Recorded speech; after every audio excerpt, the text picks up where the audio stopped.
everybody, Tactician here. I have a wonderful person who I've met at the convention. Her name is Dayanara. Dayanara, say hi. Hello. She is working on one of my favorite decks, which is Mr. Foxglove. So we're gonna go through her deck list, and I'm gonna see if we can make it any more consistent, or just her boyfriend. Her boyfriend is going to regret her meeting me with this Foxglove deck. It's gonna be great. So here we go. Let's take a look at this. Alright, so we're going to look at the creatures. So, in mono green, especially, since you're in colors that want to put out a lot of lands, mana dorks, you don't need mana dorks. No? Especially since you're going to be cheating creatures out anyway. This would be better served as like a mana ramp spell that's going to put an actual land down. Because as a 0/1, even though it's got flying, you're never going to block with it. You're only going to block with it if you have something. By that time, if you're ramping fast enough, you're going to have flyers out that are going to be better blockers than this. Bonnie Paul, do you have the bow token? Yes. Okay. If you didn't, I was going to give it to you because I've got one. Thank you. Okay, Body of Knowledge is a great blocker. Chasm Sculptor, you're drawing a lot of cards, so he's going to make a lot of bodies. Consecrate, which means card draw is great. Creative Beat to finish it out. This is Degenerate, and I love that you're playing. I would even go so far as to say, do you play in a lot of metas with people that put in a lot of enter the battlefield effects? So the other Elish Norn that takes away theirs but doubles yours is very strong. Yeah, so there's a card called Panharmonicon that when an artifact or creature enters, if it triggers an ETB effect, it triggers it another time. Since she's mother of machines, I call her Panharmona Mom. So, but we'll talk about that in a second too. Elvish Mystics fits under the, hey, it's a mana dork. If you want to keep it because it's cute and it's Miku, I get it, but Not needed. not needed. Same with Fabura Elder, you're only in 3 colors, so it's only ever going to be a 3/3. You really want this for like a 5-color deck where it can be a 5/5 as an attacker blocker and produce 5 mana. Lauren's great for removal, Galton Mavrin, great, Stampede Tyrant, awesome, Kodama, absolutely, Pogli for fighting, Coma is good, the other Coma is also good, but this is solid. Oh, yeah, there it is. Kona, absolutely. There is a mana rock that is also a vehicle that I would change one of your mana droids out, because then you can crew the mana rock with Kona and not have to attack for it to be tapped. Now you can just say, hey, I'm going to crew this vehicle, use the vehicle for mana, and then on your second main phase, just drop something for free. Lenore Elves would be a cut. Moonshaker Cavalry, hell yeah. Nezahal, absolutely. Noble Hierarch. So the theme of that will fit. We'll see what your mana ramp spells are like, and if there's not, we'll put them. If there are, we'll put extra banger creatures. Prime Speaker Zagana, absolutely. Psychosis Color is one of your 2 non-combat win conditions. I love him. Absolutely. Storebold. Other creatures have ward 3, so it's protection. Enters the battlefield or attacks, choose one. Okay. Yeah, I can see it. He enters, you make Foxglove a 7/7, you're gaining 7 life, and he doesn't die. Nasty Terrasti! Alright, Terrastodon is so good. And the fact that you can, like, obviously we've talked before about how you're not in a meta that blows up a lot of lands, but having him in the deck is still good. Because even though you can't hit creatures, you can hit other threats. And if you ever take this deck to a convention or play something where there are problem lands, you can blow up lands. Austere Command's not bad. Balagad Recovery, so we'll take a look at your mana base. Generally, you want anywhere from 36 to 38 land, depending on a couple of different factors. Card draw is the biggest one. For every 2 cards that you draw, you can remove 1 land. So this, you generally don't want to run MDFCs because the lands that come in tapped, you always want to put in as many untapped lands as possible so that you can continue casting more spells a turn. But returning a card from a graveyard hand isn't bad. It's like you as good as recursion is going to get in green, but there's some white recursion that gets it to the battlefield that we're going to talk about. And that's why Bant is so good, because you get the card draw and control of Simic with the reanimation and protection and destruction of white. Cultivate is good, Farseek is great, Kodama's Reach is great, Nature's Lore, and 3 visits. I would take Volaged Recovery out and put in, I guess it's just a place to hang out. my brain's farting. You sack a land, search for 2 basics, put them onto the battlefield, but they come in untapped, so that you can use it to cast more spells. Instead of Austere Command, I would put in Farewell. Now, Farewell is a game changer, but He has a farewell, so I can put one too. absolutely. If that is the defense for a lot of the cards we're putting in here, even better. Because he can't say something if he's doing that something. Exactly. Okay. He actually got a farewell just for, I think, my Foxglove, which is so ironic. Yeah, it's so strong. Arcane Denial's not bad, but we're gonna put in some better counter spells. Beast Within is good, Counterspell is good, Dawn's Truce is very good. Eladamri's Call for tutoring. Now, Eladamri's Call has a cousin that for 1 more mana you get 3 creatures, but to the top of your library. So it's not to hand, but not to cut Eladamri's Call, but maybe to put in also a Congregation at Dawn. Flawless Maneuver is great, Generous Gift, Heroic Intervention, Mana Drain, Teferi's Protection, and Worldly Tutor. So, Teferi's Protection also has a cousin that for more mana does what this does. It's called Perch Protection. It's 6 mana. You get to gift a player an extra turn. You create 4 2/2 flying birds and then Teferi's Protection. So, and it's still instant speed, but the budget card for it, I think it's like a $2 card. Versus, yeah. So having both of them in there is very good, but what you do is you say, hey, I know that you're going to be a problem. I'm going to peace out, but I'm going to give that problem kid an extra turn. Now, as long, well, they could kill more players. So you're saying, hey, I'll give you an extra turn if you use that extra turn to kill this guy. Who's not going to want to do that? Now, you have to be a little careful if they have non-combat win conditions. They could say, okay, sure, you're protected, but I'm going to use like 20-Toed Toad or Aether Flux Reservoir to just win the game. Not Aether Flux, because your life total can't change, but like 20-Toed Toad or any kind of like, oh, I've got Civic Ascendancy and it's got 20 counters. It doesn't matter if you're protected, I win. Be careful of those. Okay. But as long as someone's got just a giant combat forward state, say, hey, I'll give you an extra turn if you kill this guy. Don't tell them it's Perch Protection. The first time they see it, they're going to be like, oh my god, what is that? And then once they realize that it's also Teferi's Protection, it's too late. Yeah. Worldly Tutor is great.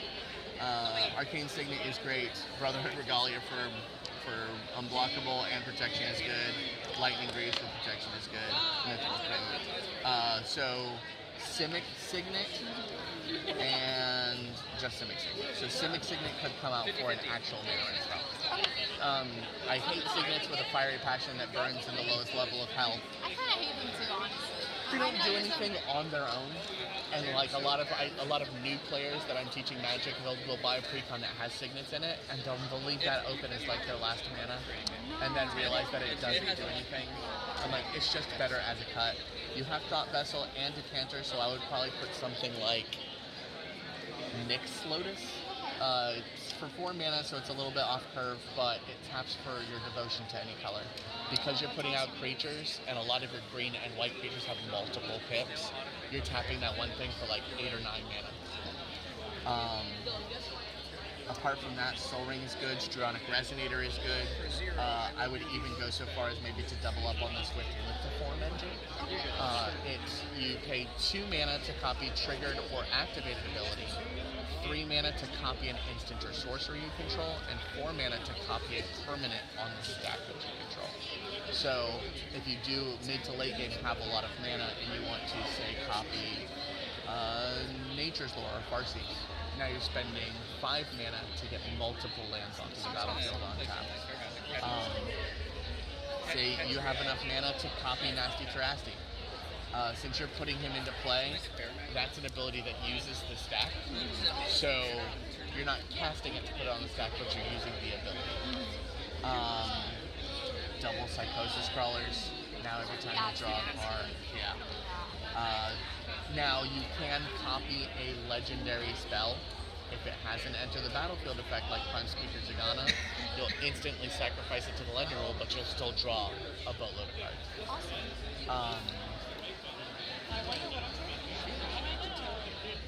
Yeah. Okay, so that's good for that. We've looked at sorceries, we've looked at instants for control and mana ramp. We've looked at the artifacts for mana ramp and all of those kinds of things. Enchantments. So, in order for... I see where you're going with making him unblockable. And there is that route, which is good because dealing commander damage once he is pumped or becomes a 7/7 from draw is very strong. The problem that I have is auras. The second he's gone, this is gone. And unless you have a way to recur it back to the battlefield consistently, I am very pro artifacts over auras. So equipment over auras. Trailblazer's Boots gives the equipped creature non-basic land walk. So as long as they have one non-basic land, your commander's unblockable. It's 2 to cast, 2 to equip, so it's very mana efficient. But things like this, yes, you get the scry trigger, but that's not why you're putting it in the deck. You want to make him unblockable with something that if he dies, you say, okay, I'm going to recast him, and then put the boots back on and swing. Defense of the Heart, one of the best green cards in all of Magic. You're not using it for infinite combos to like win the game, but the cards you're going to get from it are just bonkers. And you don't have to do anything except let your opponents cast more creatures. Exactly. Finest Hour isn't bad, but the problem with that is that you want to get the multiple triggers while still attacking with multiple creatures. You only get that extra combat step if something's attacking alone. So yeah, you're going to attack with Foxglove, you're going to get something, say he's unblockable, sure, now you get multiple things because he's swinging, but with things like Lithiform Engine, you're copying his ability. So you're still getting the triggered abilities of things without needing him to attack alone. One of the best things about cheating out nightmare creatures is that you want them to swing. And this is something that makes you feel like, oh, well, I can't swing with all these guys because I want that extra combat to get extra trigger. Yeah. Garruk's Uprising, absolutely good. Propaganda is super good on the crackback. Reconnaissance is great. Teferi's Aegis Insight, absolutely great. If you ever wanted to add more of these type effects, there is an artifact called Alhamra's Archive. When you gain life, you gain double life. When you draw cards, you draw double cards. Oh, it's like a... Correct. It's like this, but for 2 extra mana because it comes out as a 6-drop. You're getting that double life, so on your life link, you're gaining extra life. Lands, Access Tunnel, absolutely good. Sage is good. Colors is good. Mazerbit, absolutely. Prairie Tower, Roads, Passage, Transporters. I would put in a Mistrise Village. It's the one where you pay a blue and tap it the next spell you cast can be countered. Now you're putting in a lot of stuff for free, which can be countered anyways unless they have stifle effects, but you want the things that you're casting to also not be able to be countered. So you're going to swing with Foxglove, you're going to put down XYZ threats, and then you're going to utilize your mana to also put down XYZ threats. Also, there is nothing better than a counter spell that can be countered. The best. So, that's good, that's good. Let's get to the books. We'll bring the book out, and we'll make you a list. Should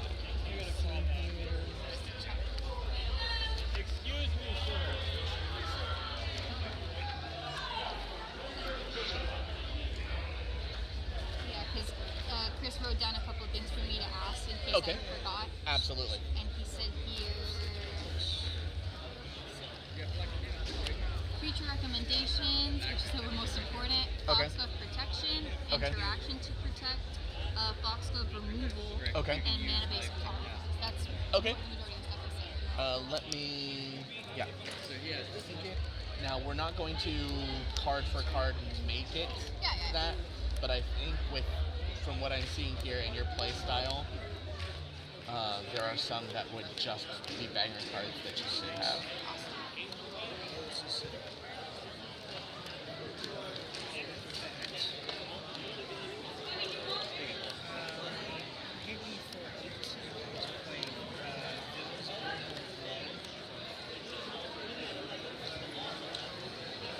So we'll start with Mr.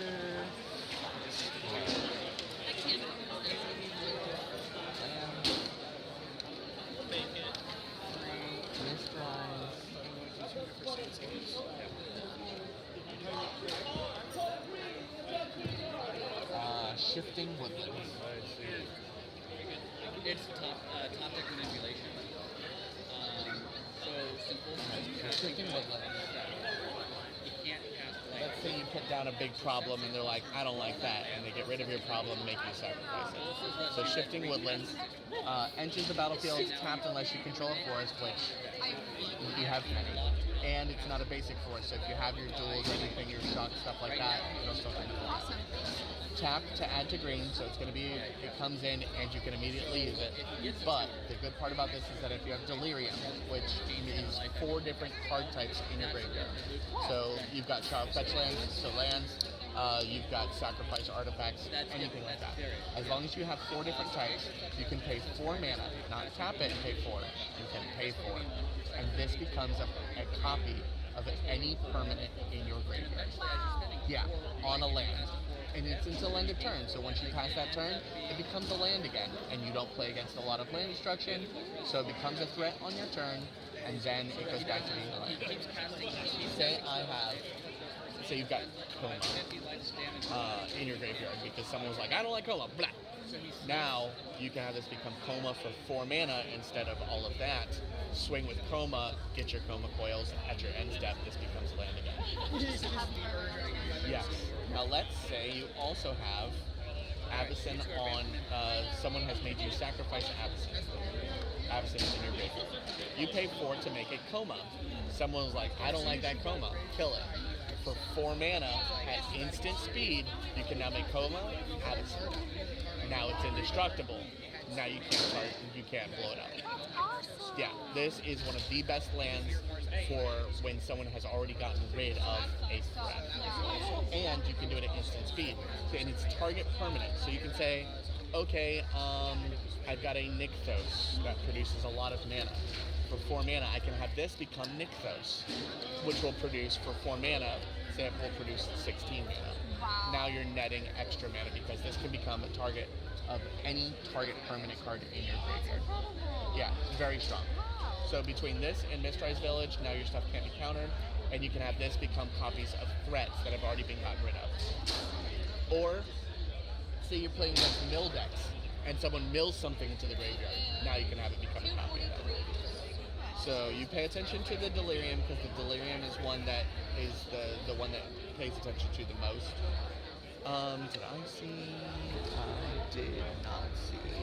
Okay, so one of the mana rocks we're going to take out, since we're doing this for the channel, and we're Foxglove Kindred Spirits, I'm going to tell you what cuts I would make. I normally don't do that unless you're a client, but we're making an exception for that. So, for your lands,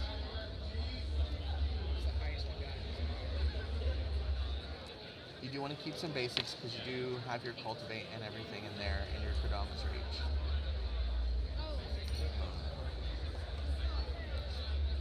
But because you also have Yamibaya, I would cut a Forest for Shifting Woodlands.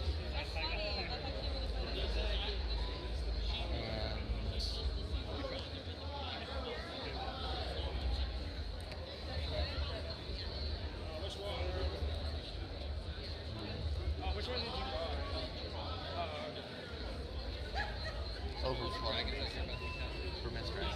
Now, this produces Simic, but you've got enough green producing lands in here, especially now that we're putting Shifting Woodlands, you're not losing a green, but being able to tap for that overflowing. All mana's good. Okay. Non-creature spells.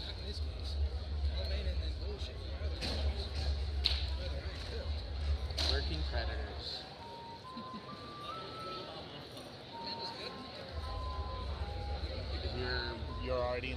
cheating out giant, dumb, stompy nightmare creatures for free, might as well do it every single time an opponent casts a spell. Yeah.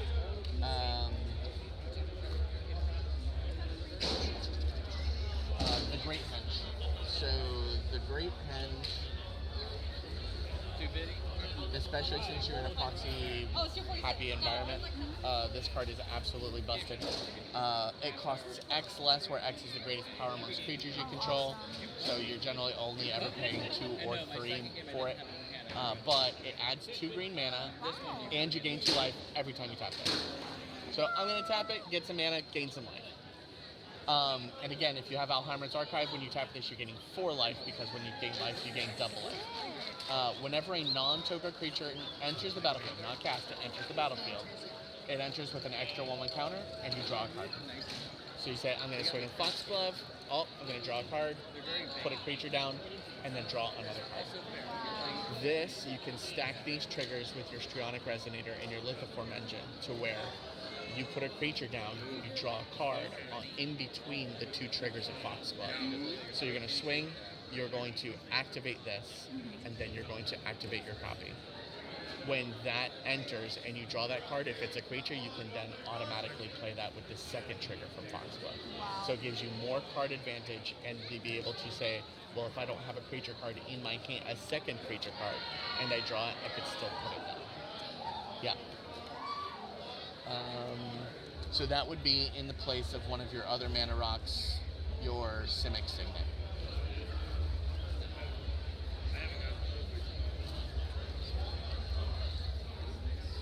Lurking Predators can be for Finest Hour. Now, instead of relying on extra combats, you're just going to get it from them casting spells. Yeah.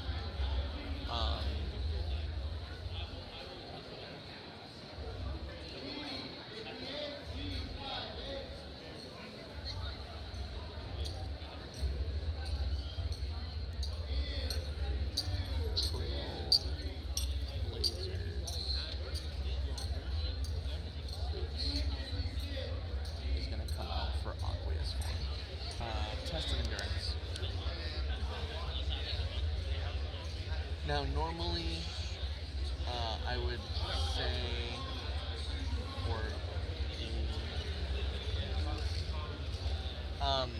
normally I would say Felidar Sovereign, because it's a creature that you could just cheat out and it's 40 life, but Test of Endurance is harder to get rid of. And it's not necessarily difficult to say that you're going to be able to reach 50 life with the life gain that you have and the double life link from Alzheimer's Archive. So I'll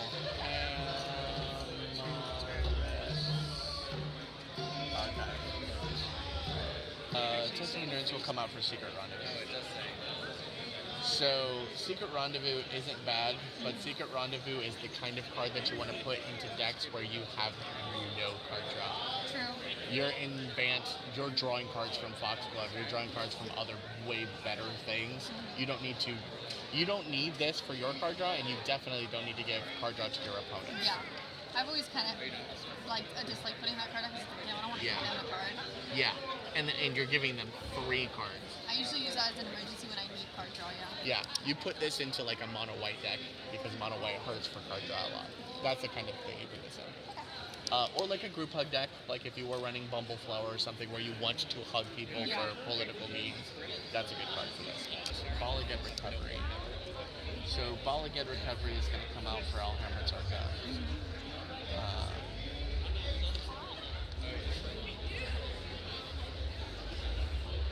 Double life, double card draw. It's just bonkers, and you have all of the things that are going to give you no maximum hand size, so you're keeping all of those cards. It's going to accelerate what you're putting out and what you're able to put out as your draw card. So, not a creature, but a better, in my opinion, better. Blackblade Reforged for Storvald.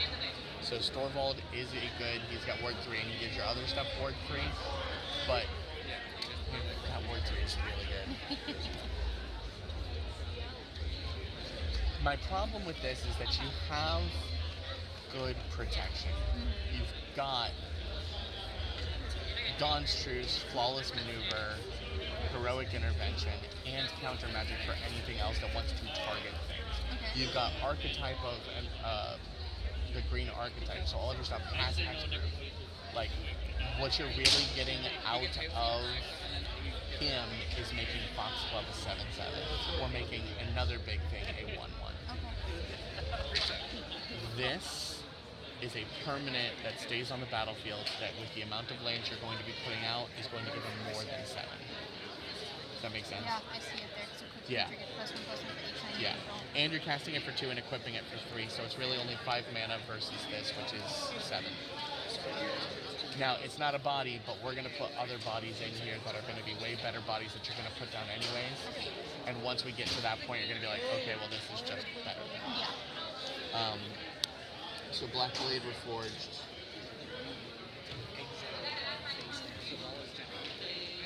Starting with me, each player votes for For reveal person top of my library, so reveal creature for free. Wild card. Put those creatures off the battlefield, and then put the rest into your library. Frost. For each free vote, I make one permanent from my hand. Noble Hierarch. We're going to take one of the mana dorks out for Helm of the Host. Let's do That'd be a permanent from my hand. Host or Noble Hierarch. Probably all dragons. But if you So say you on my want list, ramp and you have ramp. it'll reveal But with the amount of card draw that you have, you're also having something that is not better than ramp, but just like ramp this, which is card draw. You're drawing so many cards that you're going to consistently play a land every turn. Yeah.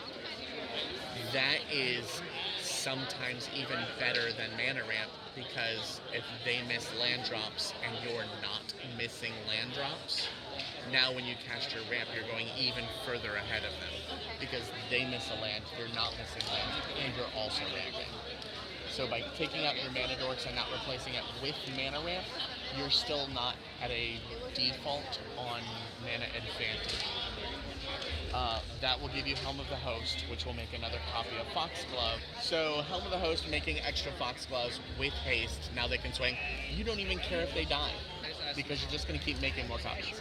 Even more so if you want to only get one trigger to keep your original Foxglove around. Now you're still gaining the 3 life because it's attacking, they're going to block it, but you're still getting those extra triggers. If you do have something like Black Blade on your original Foxglove and this, swing them both. Get as many triggers as possible. I would technically And it would stack all the Correct, absolutely. And depending on who you're attacking, I think the hardest part of it, once you have multiple of them and your Lithoform Engine Strionic Resonator, is finding out which one you want. If this guy has 5 cards and you only have 1, swing the copy of a Foxglove at him to draw 4 cards, and then trigger this Foxglove to put stuff down. Okay. How it would work with 3 of them is, I have 2, the original and 1 copy that I had from before. I move to combat, get my 3rd trigger. I have a Strionic Resonator and a Lithoform Engine. Okay. I'm going to swing 1 at each of my opponents because I have 1 card in hand, he's got 6 cards in hand, and I want creatures off of these. I'm then going to draw my 5 cards. He's got 6 cards as well, so we're evenly matched. I'm going to tap my Strionic Resonator to get 2 copies of this. So off of this, I'm getting 2 creatures, and then tap 2 from Lithoform Engine from this one to put down 2 creatures. That's so good. Now, if you want to place this in a way where you're drawing cards, putting something down, drawing cards, putting something down, let's say he has 6 cards, he has 6 cards, and he has 4 cards. 6, 6, and 4. I'm going to swing this one at him to draw up to 6. I'm going to copy this from here. So now I'm drawing to 6. No, because we have equal now. So I'm drawing to 6 and putting a creature. Yeah, because you're the same now. This one's attacking and it's 6 and 6, so I'm putting a creature. Now I've lost 2 cards, so I'm at 4. Let's say he's also at 6. I can I can draw up to 6, tap Lithoform Engine, and drop a creature. So now I've drawn cards, played a creature. Drawn cards. played a creature, and then drawn cards and played a creature. Wow, that's The awesome. timing of how you do that is going to be the most complicated part of that, but as you do it more and more, you're going to get into the view of, okay, how many cards does everybody have, and then plan out your strategies to attack. That is done. You're already drawing cards, you really don't need a Ristic Study, but Imprisoned in the Moon is maybe one of the best removal spells in the game. So let's go back to your instants and sorceries. Generous Gift is good because it gets rid of a permanent, but you're not. So here's the thing. Generous Gift and Beast Within are very good cards because they destroy target permanent. But you guys aren't destroying lands. So there's no real need for both of that redundancy to be in there. Whereas Imprisoned in the Moon enchants a creature, land, or planeswalker, and just makes it a colorless land that produces a colorless mana. Now, it's not land destruction because you're not getting rid of their lands. You're making it colorless. If they have something that's like a Cabal Coffers where it's producing a lot of mana, this says you only get one. Your commander, if it's a Gasoline commander and it revolves around your deck, you just shut their deck off. Wow, that's crazy. And don't give them a creature. So we're going to keep Beast Within because green is the more prevalent color in your deck, and we're going to turn Imprisoned in the Moon into Generous. So Imprisoned in the Moon will come out. Generous Gift will come out. That way you're still keeping removal for removal, but it's on something that's, in my opinion, just better. So that is our non-creature spells. I'm a liar. 9. You have Arcane Denial, and Arcane Denial isn't bad, but there are just better spells, and that don't also give your opponents cards. If drawing cards wins games, then you don't want to help your opponents draw cards because then they might win the game. So Arcane Denial will come out for... I get phone calls all the time. You have a couple of options as far as free mana spells. Because you're in the proxying place, you could do like a Force of Will where you're exiling a card to do it for free. But as far as my opinion is concerned, things like... you were admiring it yesterday, it's called Rewind. Rewind is a free counterspell. You have to pay 4 mana for it, but you untap 4 lands. The only requirement for Rewind is that you keep the mana open. It's a little bit of playing the waiting game, but if you are looking for a better just free counterspell, Force of Will is really good, but Force of Will requires a blue card in your hand to also exile, and you might not have that. Rewind is, I'm going to cheat out a creature for free so that I can leave that mana open to counter something. Generally, if you know someone's going to draw a problem, then that makes it easier to leave that mana open. Like if someone worldly tutors but they haven't drawn their card yet, you say, okay, well, no, I can leave that open because I know they're going to draw that card and I'm going to counter it. This is also good for commander bait. If someone has not cast their commander out, you just leave it open and wait for them to cast their commander and it'll pop. Now it costs 2 more, you untap your lands, you haven't really lost anything from it. Eventually if you put flash speed interaction, now you can say, okay, I'm going to counter your spell, untap 4 lands, and then use that 4 lands to cast something at flash speed. So Rewind.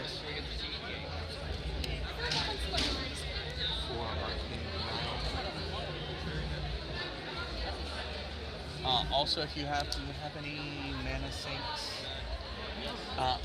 We were talking about Harrow. Harrow is the mana ramp spell that you sack a land and get 2 basics to the battlefield untapped. Because it's at instant speed, you can.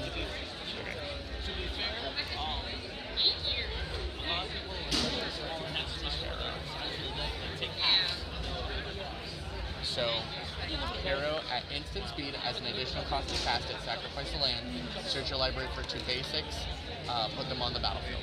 Not tapped, untapped.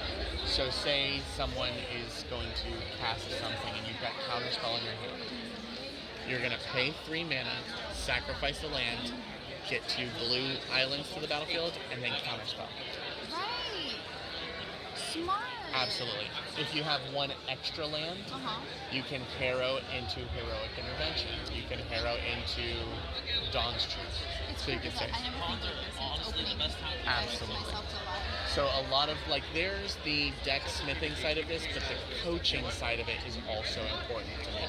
So saying, okay, because you're doing this and you're doing it at instant speed, even if you don't cast anything with the 2 lands, you're mana ramping on his end step to start your turn with your land. Okay, so Harrow is coming out for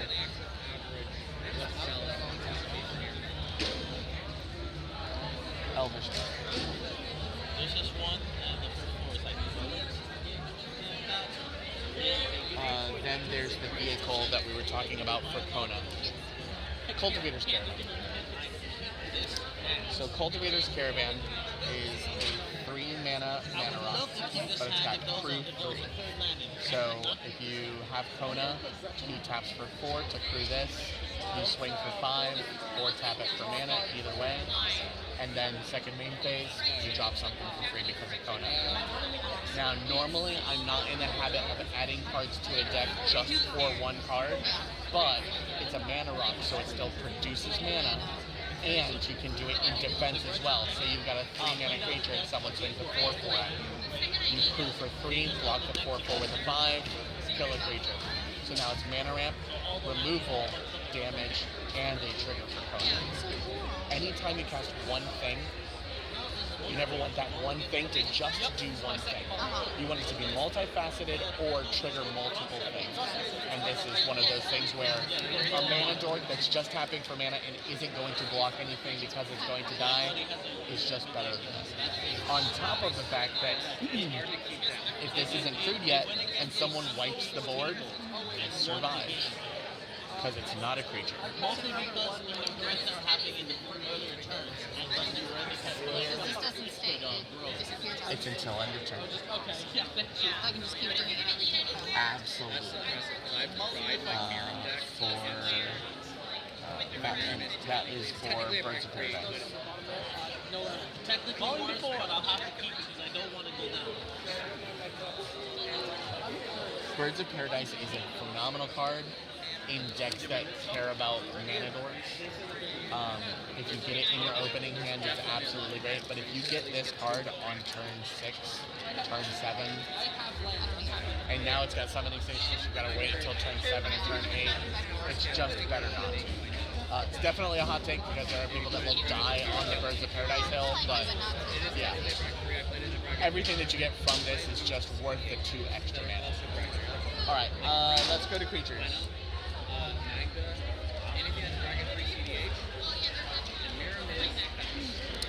You got Constance, you're not worried too much about the life gain phase, you got that. Vigor you need, there's your gain.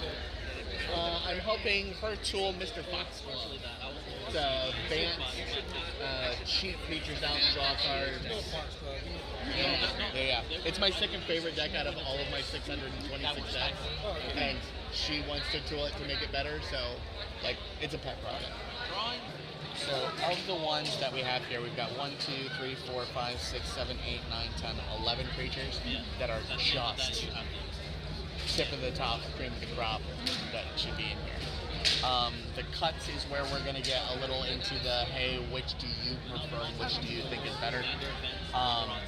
You've got Ancient Silver, I think is in here, which is good. Avacyn. So Body of Knowledge.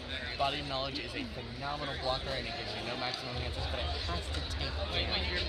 If I'm swinging with a 3/3 and you have 30 cards in hand, that's great. You're going to draw 3 cards.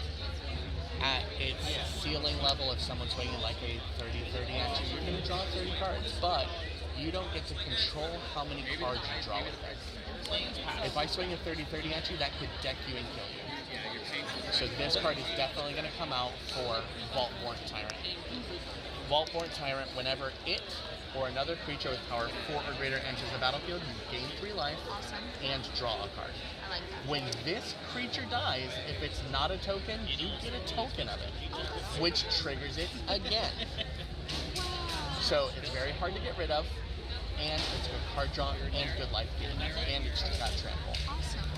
So what you would draw a lot of in one source that you can't control, you're going to draw in cantrip draws, which is just small draws, and gain life. But the fact that if you destroy this, it's gone. If you destroy that, you get a copy of it. Yeah, this is the one. It survives board wipes, all of that kind of stuff.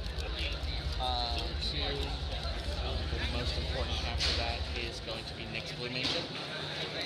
Whenever you tap a permanent for mana, it produces 3 times as much.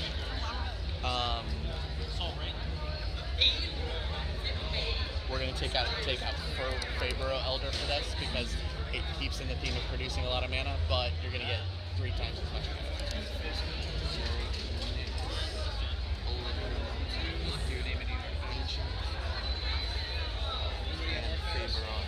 Oh, this is an artifact. That is now also a it's your full log with defense. It'll blow up in 2 turns. So Vigor is anywhere else is going to come out for. Vigor, we talked about it. You're preventing damage and putting that many 1/1 counters on things. This is another good source of protection for Foxglove. Now he can swing. He's going to get bigger if people block him, which means people generally aren't going to block him. Yeah. It's a good way to get around indestructibility. So one that I don't have in here because I didn't have a copy of it at the time that I built him. That it's just a very, very strong card. Momer Vig. Okay. So Momer Vig, Simic Visionary. Whenever you play, you're able to play these casts in this instance, so you have to cast it. But whenever you cast a creature spell, you may search your library for a creature card, reveal it. If you do, shuffle your library and put it on top. Whenever you cast a blue creature spell, so that's if you cast a green one. If you cast a blue creature spell, you get to reveal the top card of your library. So his commander is a put it into your hand. So if you cast a creature that is both blue and green, you search your library for a creature, put it on top, reveal it, put it in your hand. Oh, wow. And that's every single time you do this. So Eladamri's Call does it once. It puts that one creature in a turn. With Momer Vig, now you're cheating him out whenever you cast a green creature, of which you have many. Whenever you cast a blue creature, of which you have many. But whenever you cast something like Prime Speaker Sagana, you're going to trigger this last. So she enters with the counter, she puts the card draw on the stack. Triggers Momer Vig, since she's blue and green, you search your library for a creature, put it on top, before the draw, reveal it, put it in your hand, and then draw the cards. If someone kills Foxglove because he's blue and green, if he's on the battlefield, when you cast Foxglove, you're just tutoring creatures to your hand every single time. Awesome. And because they're in your hand, you can technically stack it where you cast a blue and green creature, you tutor it for your putting in, and then Foxglove attacks, you drop it. Okay. If it's just blue creature, if it's a creature, okay, so say I have Consecrated Sphinx in my hand, and I cast Consecrated Sphinx, I reveal the top card, it's Avacyn. I put Avacyn in my hand, I swing a Foxglove, drop Avacyn. So you're either going to tutor for whatever you want if it's blue-green, or put it on top if it's green. So say you have Vigor, you cast Vigor, but you know you're going to be drawing a card. You cast Vigor, you put Avacyn on top, and then you draw a card. You know what card you're going to draw, you draw Avacyn, you play Avacyn. So this is very good in every iteration, whether you're casting blue and green, or just green, or just blue. I like it. So that's going to be in place of Eladamri's Call. Very permanent over non-permanent. So this as a permanent that you can cheat out for free because it's a creature gets you more value out of what it does than just doing this once.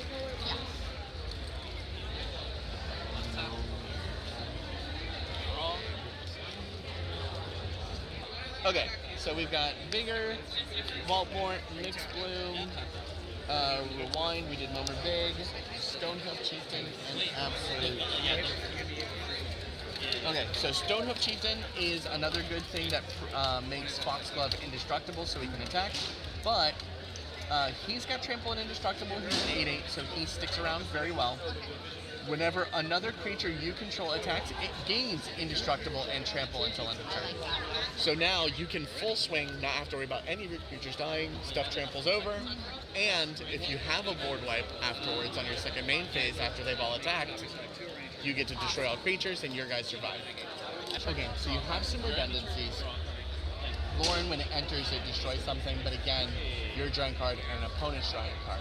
You also have a lot of removal in here from Nasty Terrasti, your board wipes, Beast Within, which we're keeping, and your countermeasure. So I think that we could cut out Stonehoof Chieftain for Lauren, so that way you're protecting your stuff for the board wipes and stuff, but also having another instance of Foxglove being protected on attacks. Okay. The last one that we have that I think just should always be in here is called Absolute Virtue. It can be countered, so if you are casting it, it's getting through, but you're generally always cheating it into play. It's an 8/8 flyer, so it's a great blocker, great flying defense, but you have protection from each of your opponents. Now, protection comes with an acronym. It's called DEBT. D-E-B-T. You can't take damage by, you cannot be enchanted by, you cannot be targeted by, and you cannot be blocked by. So, since you have protection from your opponents, your creatures are unblockable. You cannot be targeted by your opponents, so if they cast a spell that says target player does this, you can't do it. You can't be enchanted by curses, and your creatures are just unblockable. Absolutely. This is the one that you want to cheat out, so you're going to swing everybody. Full alpha strike to just say you're going to murder somebody. Trigger Foxglove, put this down, and now unless they have an instant speed response, they're unblockable and that person is just dead. Absolutely bonkers. On an 8/8 flying body that can't be countered. Like, it's crazy. So everyone agree? We're all going Because you have a great creature base, we're actually probably going to have to dig into something that is harder to let go of than cards that are just obvious cuts. But for what it does, it has to be. Everything else in here is like, if you gain a lot of life, do some fun stuff because it's, yeah. So that's going to come out for... But it's still, like, already is very good. Chasm Sculptor. So you're drawing a lot of cards, and this is going to help you go really wide, but it's not going to matter because all of your creatures are going to be unblockable. So what you make up for in having less 1/1s, you're making up by dealing more damage with your big creatures that are just unblockable. So that's 1, 2, 3, 4, 5, 6, 8, 9, 10, 11, 12, 13, 14, 15, 16, 19. We said farewell for Austin. So, as much as I love Kona, it's so good. You need an old Gnawbone.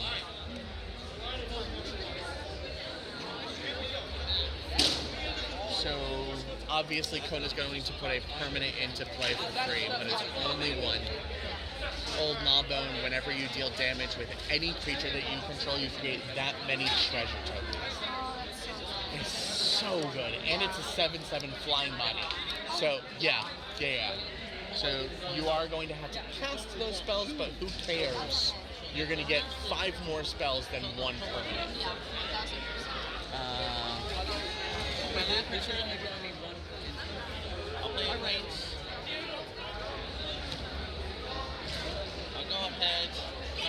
Because of that, we're going to switch out Cultivator's Garden.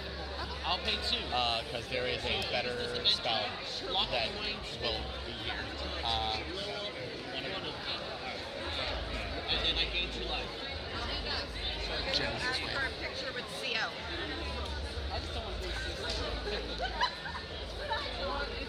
We're going to put box so that you know it's Birds of Paradise. So Genesis Wave is 3 green and X.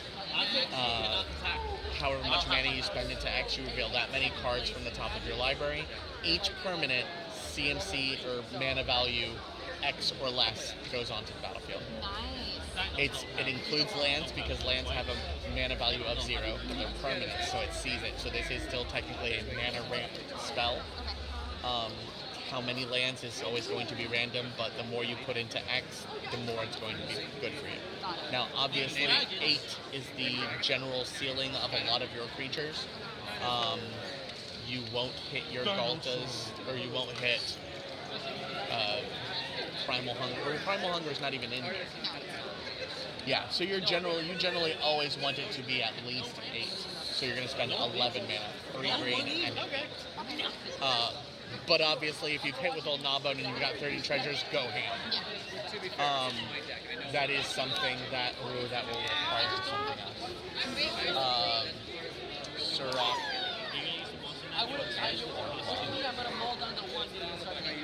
And it can be countered because it's So Genesis Wave, you're putting lands, you're putting a whole bunch of permanents. You won't get your instants and sorceries that go to graveyard. Who cares? Sirach and Goreclaw needs to be in here because whenever a non-token creature enters the battlefield, it enters with a 1/1 counter and gains haste.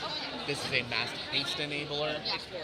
When you do Genesis Wave, if Sirach and Goreclaw is a part of that, everything that enters will be able to attack that turn. If that also includes your Absolute Virtue, now all of them can attack and you have protection. They're unblockable. A Whisper Silk Cult. So now that we have Vigor and your, you have Vigor, Trailblazer's Boots, and there was another, and Stonehoof Chieftain. Now he can attack without having to worry about anything. You don't need to worry about him being unblockable anymore. So Sirach and Goreclaw giving all of your creatures haste will be much more convenient than just letting Foxglove attack. Yeah.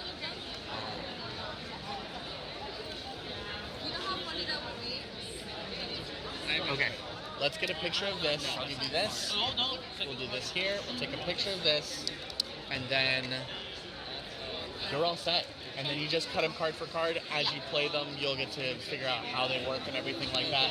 If you have any, we're gonna put this on the registry. Okay, so one thing that I haven't really told anybody about because we haven't gone this in depth with anybody yet is normally if you become my client, depending on how many cuts we make, depends on how much you would owe me as far as being a client. There is a registry that if you do more than 20 cards, it gets put on a registry where cuts to that deck are free forever. We're going to register this deck. If a set comes out and 3 new banger creatures come out, you come to me, this deck is registered, we'll make those cuts free of charge. Forever. Foxglove is on the list. So that's done. Take another picture of this so that we can make sure that we have the registered on there, because that is very important. And you are all set. Thank you so much. I appreciate you so much. And that's the tech. Bye. Remember, drawing cards wins games. Yes.